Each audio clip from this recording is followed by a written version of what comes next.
They said he was gone. They said he'd never come back from that kind of darkness. But they didn't understand, some people aren't meant to disappear. Some people become the darkness and walk through it until they find light again. It started the night everything fell apart. The noise, the chaos, the feeling of drowning inside his own head. He didn't even remember how long it lasted, days, weeks, maybe months. The world blurred into one long scream. He was chasing something that didn't exist anymore, the version of himself he lost somewhere between ambition and pain. You could look into his eyes and see it, the exhaustion. Not from lack of sleep, but from carrying everything that broke him. Every failure. Every goodbye. Every dream that never made it. He used to think success would heal it. Money, recognition, validation, he thought they would silence the storm. But they only made it louder. Because you can't silence a storm by pretending it's not there. You have to walk straight into it. And that's what he did. At first, it was just survival, waking up when the world felt meaningless, forcing himself to move when everything screamed, stop. No plan. No motivation. Just stubborn defiance. And maybe that's where real strength begins, not in feeling powerful, but in refusing to die when everything inside you already has. He started small. Cold mornings, empty rooms, one decision at a time. He stopped waiting for the right moment. There is no right moment, just this one. The one you either use or waste. And he was done wasting time. The workouts became therapy. The pain became proof. Every rep, every drop of sweat, every breath that burned like fire, it was all a reminder, I'm still here. He didn't talk much anymore. Words had lost meaning, action didn't. He stopped trying to explain himself to people who never cared to understand. He wasn't chasing validation anymore, he was chasing silence. The kind of silence that comes only after the war ends. And slowly, something changed. The man who once begged for peace became addicted to war. Because struggle gave him identity. Without it, he didn't know who he was. He started to realize that pain was not his enemy, comfort was. Comfort made him weak. Pain made him real. The world was full of people who wanted success without scars, confidence without rejection, strength without sacrifice. But he knew the truth. Without the darkness, there's nothing worth calling light. So he dove deeper. Into the grind. Into the loneliness. Into every hour that no one saw, every night that stretched endlessly, every doubt that whispered, maybe you're not enough. And in that silence, he became something else. Not perfect. Not fearless.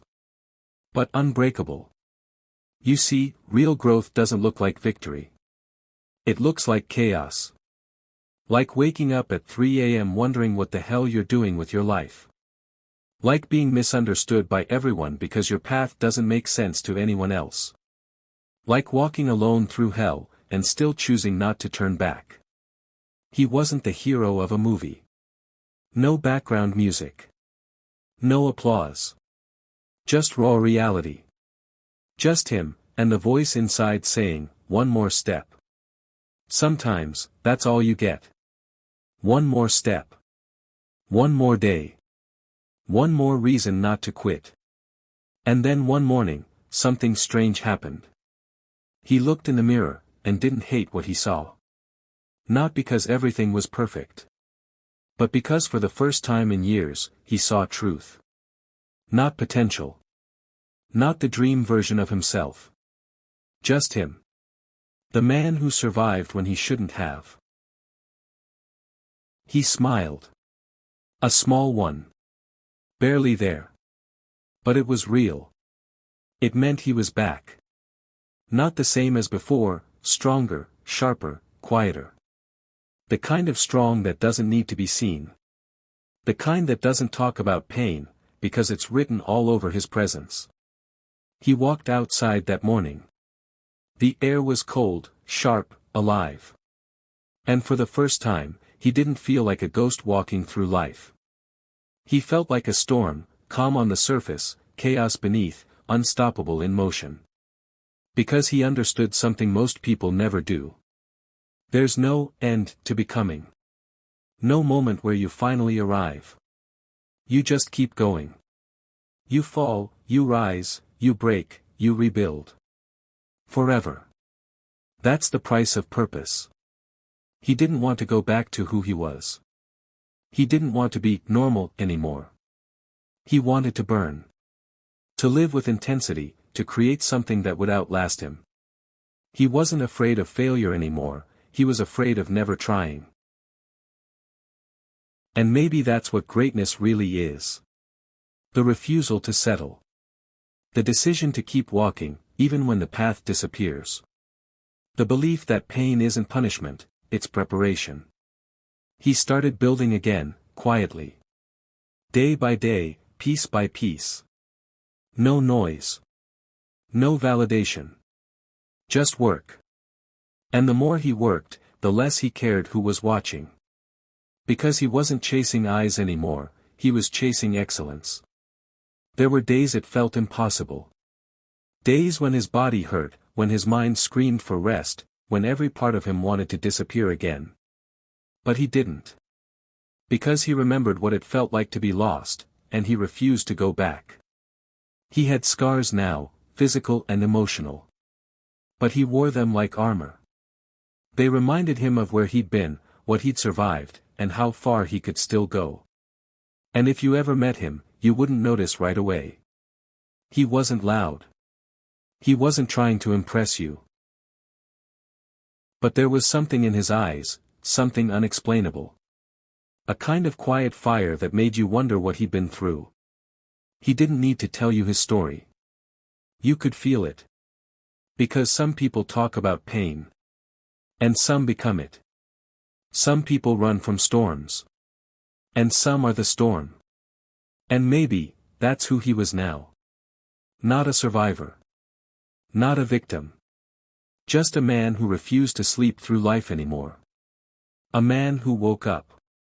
And decided to stay awake. The night never truly ended after that day. It stretched, endlessly, like an ocean swallowing the horizon. The lighthouse stood, alone, unblinking, while the world around it forgot what light even meant. Time became a loop. Waves crashed against the cliffs not in rhythm, but in defiance, like they were trying to erase the rock itself. Inside, the air was heavy, stale, thick with something that felt almost alive, guilt, perhaps, or memory refusing to die. He no longer counted the days. The clocks had stopped long ago, their gears rusted, their faces blank. Outside, the storm never really left. The sea raged as if angry at him, as if it knew the truth, that he was not keeping the light alive for safety anymore, but out of punishment. Every night, he climbed the spiral staircase, one hand on the cold iron rail, his breath echoing against stone. He didn't know why he still did it. The routine had outlived its meaning. Maybe he was afraid of what would happen if the light went out completely. Maybe he believed that as long as it kept turning, he still existed. But something had changed. He could feel it. The light flickered differently now, slower, almost like it was breathing. He swore sometimes he heard footsteps above him when he knew he was alone. The sea whispered words through the fog, names he hadn't spoken in years. Her name. It was on the third night of the endless storm that he heard the knock.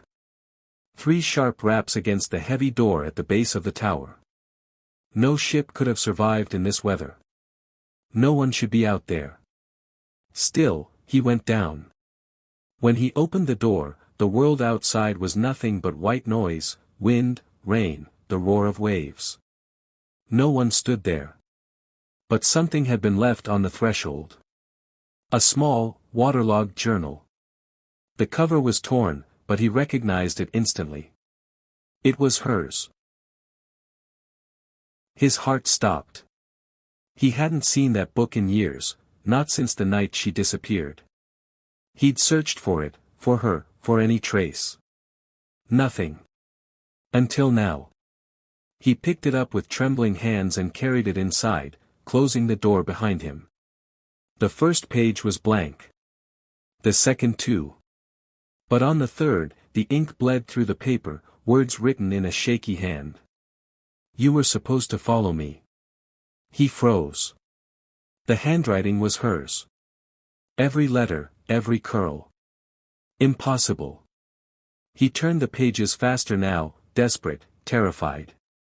Page after page, the words appeared, smudged by water and salt, but legible enough to twist his stomach. You left me there. The sea remembers. You can't keep the light forever. He dropped the book, heart pounding, every breath burning his throat. The room felt smaller, the walls closer. The light above flickered again, slower this time, as if it too was struggling to stay alive. He wanted to run, but where? The lighthouse was the edge of the world. Beyond it, nothing but cold water and regret. He climbed the stairs again, faster this time, each step echoing like a heartbeat. At the top, the lantern room glowed faintly, the glass trembling under the wind's assault. There, on the inside of the glass, written in the condensation, were 5 words. You were supposed to drown. He staggered back, hitting the railing. His pulse roared in his ears. He wiped the glass, the words vanished, but his reflection didn't move with him. It stayed, frozen, staring. And then, slowly, it smiled. That's when he knew the truth he'd been denying for years. The storm never ended because he never left it. The night wasn't outside. It was in him. He turned off the light. The sea screamed. And for the first time in what felt like eternity, the darkness spoke back. It didn't use words. It didn't need to. It filled the tower, seeping into every crack, whispering memories he had buried so deep they bled when they surfaced. He saw her face, not the way she had been, but the way she had looked that final night, when the sea took her. Eyes open. Mouth forming a word he couldn't hear. He tried to scream but the air felt thick, his voice drowned before it could reach the air. The glass cracked. The floor trembled. The light, though turned off, still glowed, not white, but red. He fell to his knees. What do you want? He whispered, but he already knew. The sea wanted balance. The past wanted witnesses. And she wanted him to remember. He stood, trembling, and stepped closer to the window. The horizon burned with lightning, waves rising higher than he'd ever seen. And in the flashes, he saw her standing on the water, motionless, her dress whipping in the wind, her hair soaked but her eyes alive. She raised her hand, not to wave, but to point. Toward him. The glass shattered. Wind howled through the tower. He fell backward, the journal flying from his pocket, pages scattering through the air like dying birds. When he opened his eyes, he was on the ground floor again, though he didn't remember falling. The journal was open beside him, and now there was only one line written across the last page, fresh ink still glistening. The lighthouse never sleeps, because neither do we. And then, the light turned itself back on. He didn't touch it. He didn't move. He just sat there, watching as the beam swept slowly across the black sea, cutting through fog that seemed to pulse, alive, aware. The shadow outside was gone. Or maybe, it had just come inside. The next morning, if you could call it morning, the storm was gone. The sea calm. The sky clear. But the light kept turning. And on the rocks below, among the wreckage of ships that had never made it home, stood a new figure. Pale. Motionless. Staring up at the tower. It was him. And inside the lighthouse, at the very top, another version of him kept the light burning, eyes hollow, hands steady. Because the lighthouse never sleeps. And neither does guilt. He didn't sleep that night. He didn't even try. The light kept turning, slicing through fog that shouldn't have been there, because the storm had ended. Yet every rotation of that beam felt heavier, slower, like it was cutting through time instead of air. He sat in the chair by the window, staring out at the calm horizon. The sea was glass now, motionless, reflecting the sky like a mirror. But when he looked closer, his reflection wasn't his own. It was her. Standing behind the glass. Watching. Always watching. He blinked. She was gone. But the feeling stayed. The air felt charged, like lightning before a storm that never arrived. The journal lay open on the table, its pages fluttering slightly even though there was no wind. He wanted to burn it. To end whatever curse had come with it. But he couldn't. Something deep inside told him that if he destroyed it, he'd destroy himself too. He turned the pages again, slowly this time. There were new words, ink fresh, glistening, written while he hadn't been looking. It's not the sea that haunts you. It's what you brought here. He slammed the book shut. The light above flickered, once, twice, then steadied. The shadows in the corners seemed to crawl closer, forming shapes that almost resembled hands. He rubbed his eyes, exhausted, but the shapes didn't disappear. They froze. Reaching. He whispered into the dark, "What do you want from me?" Silence. Then, faintly, footsteps, coming down from above. Slow, deliberate. He froze. There was no one else in the tower. No one had been for years. The footsteps stopped just outside the room. He didn't move. He couldn't. Then, a voice, soft, feminine, whispering through the door. "You left me to drown." He shot up, heart pounding, stumbling back into the table. The journal fell to the floor, its cover snapping open. The lamp beside him flickered violently, the flame bending sideways as if something had breathed across it. He wanted to open the door. He wanted to see her, to prove she wasn't real, to end this madness, but his body wouldn't listen. Fear had anchored him in place. Then, the door opened by itself. No wind. No sound. Just darkness. Thick and solid. And within that darkness, a figure began to take shape, faint at first, like smoke forming a memory. Hair floating, eyes glowing faintly blue.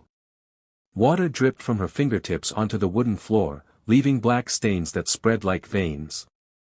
"Emily," he whispered. She didn't answer. She only stared, not with hate, not even sadness, but with something worse. Disappointment. He took a step forward, trembling. "I tried to save you." Her voice cut through him, sharp as the cold sea. "You watched me sink." The memories he had buried for years clawed their way to the surface. That night, the fight, the storm, the waves. He had told her not to go out. She had screamed that she'd rather die in the storm than stay trapped with him in that lighthouse. He'd followed her to the edge of the rocks. The wind had taken her words, the waves had taken her body. And he had stood there, frozen, as she disappeared beneath the surface. He fell to his knees, shaking. "I didn't mean to." The lights burst. The entire room plunged into red glow from the rotating beacon above, bleeding through cracks in the ceiling like veins of fire. Her figure flickered, closer now, standing inches away. "You did nothing," she whispered. "And that's why you'll stay." She reached out, and her cold hand touched his chest. Instantly, the world spun. He wasn't in the lighthouse anymore. He was underwater. The sea pressed in from all sides, heavy, suffocating. He opened his mouth to scream, but water rushed in instead, burning his lungs. Around him, fragments of the past drifted, a photograph, a clock, the shattered glass of the lantern.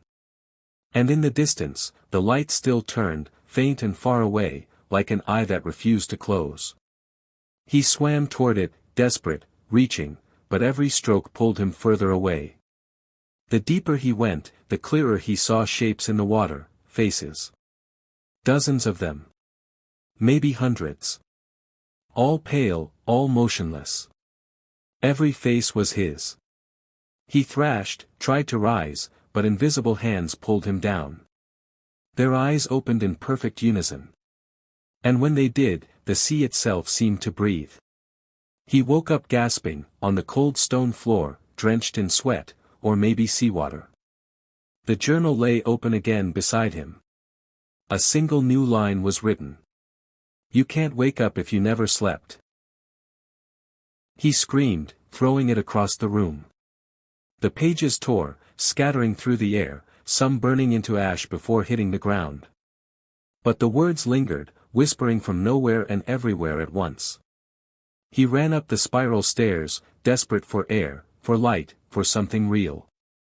The higher he climbed, the louder the whispers grew, not angry, not cruel, just constant. Hundreds of voices murmuring the same thing over and over again. "Turn the light.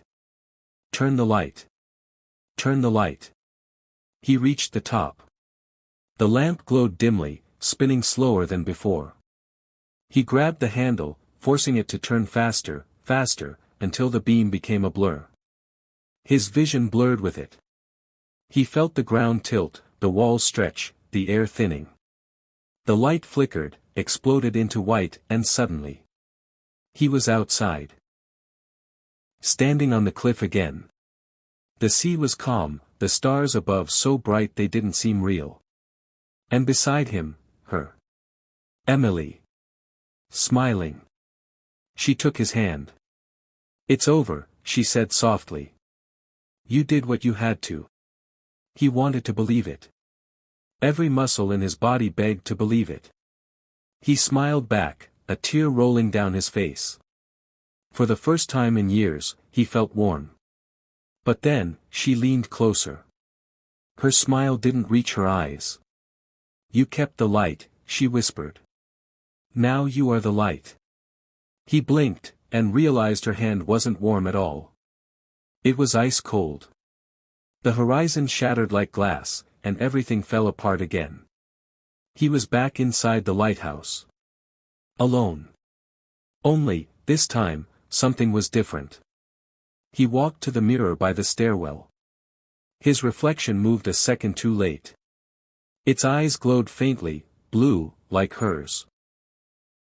He touched his face. The reflection smiled. And then, the beam of the lighthouse turned, not out toward the sea, but inward, flooding the room with light. He screamed, but the sound dissolved into static. The walls melted into waves. The ceiling became sky. He was both inside and outside, both alive and dead, both the man and the ghost haunting him. For years after that, or maybe minutes, he couldn't tell, ships passing by the coast reported strange lights coming from the cliffs. The beam no longer moved in a circle. It pulsed, like a heartbeat. And sometimes, through the fog, sailors swore they could see two figures standing in the glass, one tall, one small, hands pressed together. No one ever dared approach. Because every ship that tried never came back.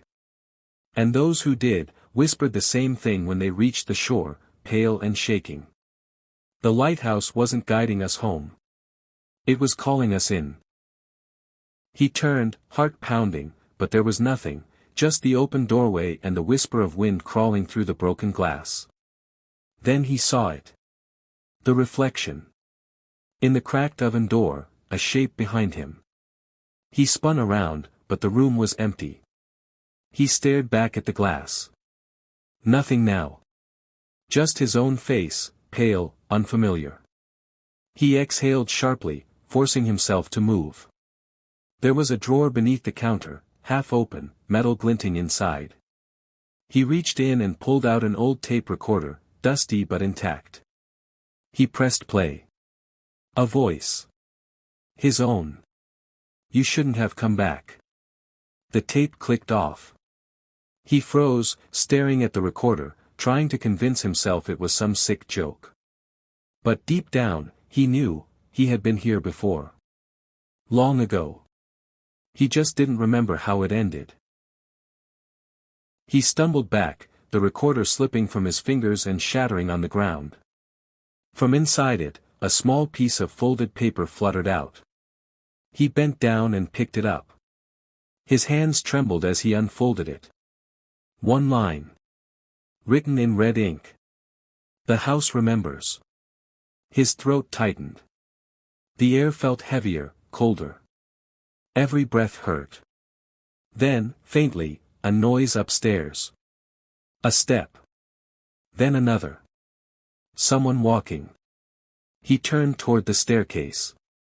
Shadows stretched long and alive along the wall. He wanted to run, but his legs didn't move. Something in him needed to know. He started climbing, each step creaking like bones under his feet. The air grew thick, every breath sharp with dust and memory. When he reached the top, the hallway stretched endlessly, doors on each side, all closed except one at the very end.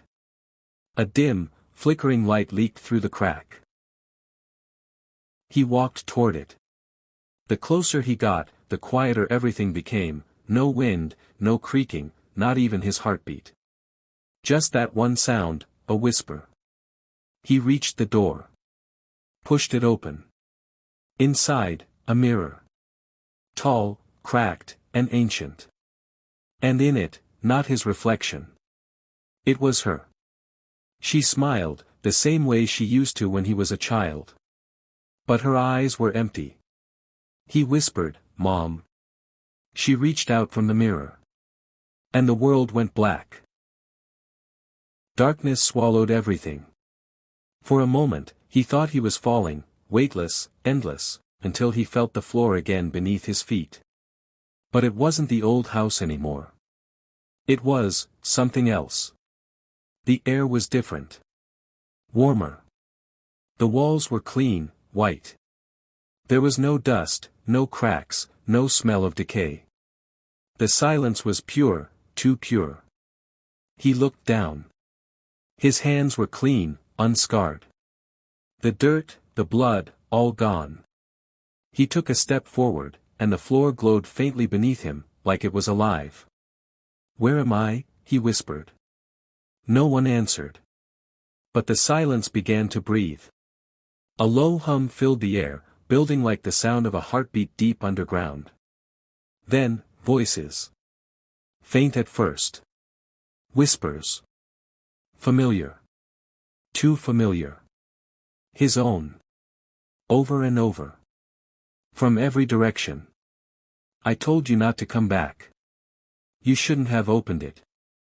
You're too late." He clutched his head, the sound drilling into his skull. The voices grew louder, twisting, overlapping, until one rose above the rest. Calm. Female. You kept your promise. He froze. The air around him shimmered, and she appeared, not like before. No mirror, no glass, no shadow. Just her. Standing in front of him. Alive. His mother. He wanted to speak, but his voice cracked under the weight of everything he'd buried. I didn't mean to." "I know," she said softly. "You never meant to. None of us do." He shook his head. Why did it have to end like that?" Her eyes lowered. "Because you wouldn't let go." The words hit harder than any scream. He looked around, and for the first time, he noticed. The room wasn't just white. It was empty. No doors. No windows. Just light, and endless reflection. "What is this place?" She smiled sadly. "The space between remembering and forgetting."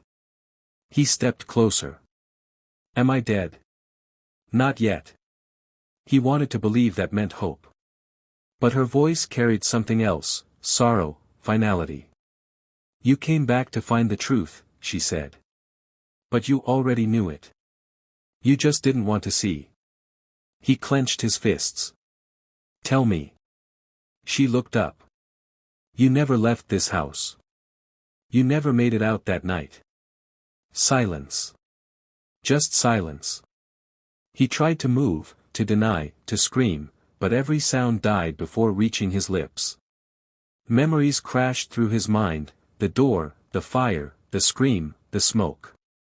His mother's voice calling his name. His hand reaching for her. The light swallowing everything. And then, nothing. Tears burned down his cheeks.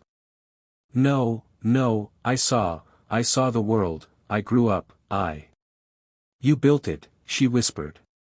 Every road, every sky, every lie. You built it so you wouldn't remember. When he opened his eyes, he was lying on cold, cracked wood. The smell of smoke and rain filled his lungs. He coughed, his vision blurry. The house was gone, burned down to its bones. Morning light cut through the fog. He turned his head. There, beside him, the same chair. Untouched. And on it, a single photograph. Him and her. Smiling. On the back, a message in fading ink. If the house remembers, it's because love never forgets. He stared at it for a long time. The wind brushed against his face, gentle and almost human. Then he stood up. Walked out the door. And didn't look back.